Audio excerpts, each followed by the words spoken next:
Hi, this is a view and a perspective on the ongoing crypto market. And to understand the crypto market, it's good to look to history. And first here we got Bitcoin in 21, Alt Index in 21, and ETH in 21. And what we see here is simply that we had a rally in Bitcoin, and Bitcoin was really the one pulling everything into the top, or the beginning of the top. And then as Bitcoin started to kind of slow, we saw then the acceleration of alts and especially of ETH into the final phase. I don't think we're here yet at the final phase. Let's just put it like that, because we haven't seen what is a clear top in Bitcoin. I don't think we're there yet, but it shows us the sequencing of things. So we have Bitcoin here. We then see that at that point was actually the top 3 here for Alt Index, and it was much further down on ETH. And if we then go further back in history, and let me just pause it here while I scroll. And this is where we again have Bitcoin up here. This is 2017.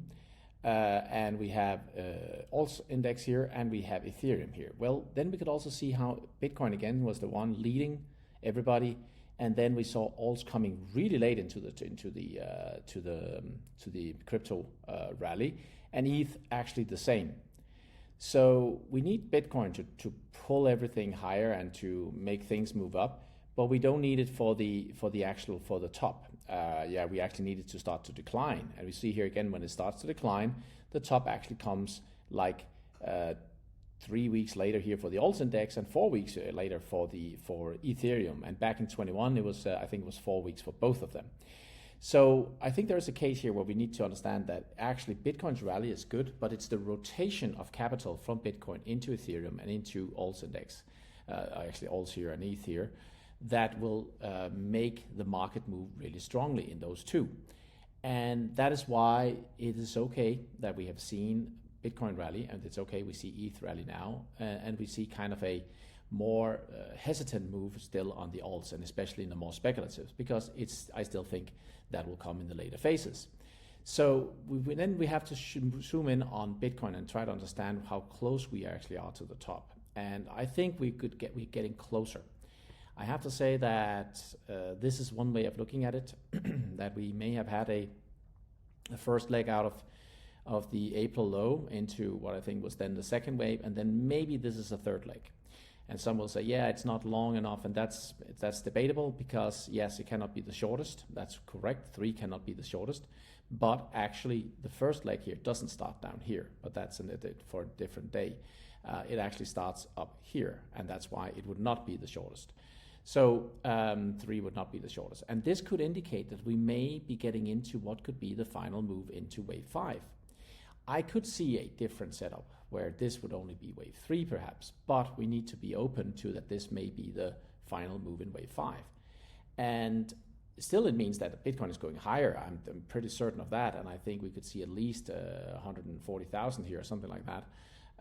But it may be that this can be the final top, and this actually could develop into kind of a September top, mid-September, maybe the FOMC, before we then see the decline.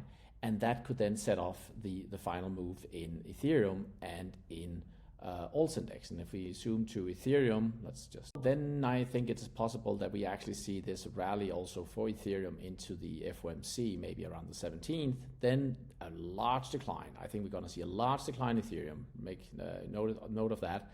And then the strong rally into what I think is going to be, the extreme, where maybe because of what we see on Friday 3rd, where we have the non-farm payrolls coming out, and we could see this extreme rally. So we'll have to see what happens, but this could be a setup like that, where Bitcoin actually makes the final top here, and Ethereum and everything, and Bitcoin also starts to decline.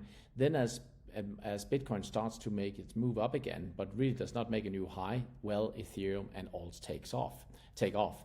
I think that is possible. I will not say that this is the only thing, but this is a scenario that I'm working with for now, and we'll have to see whether we get to the final phase for Bitcoin at that point, because we definitely are looking at a situation where we need to be cautious on the rally in Bitcoin. This is a weekly momentum chart, and we see how we have lower and lower and lower momentum.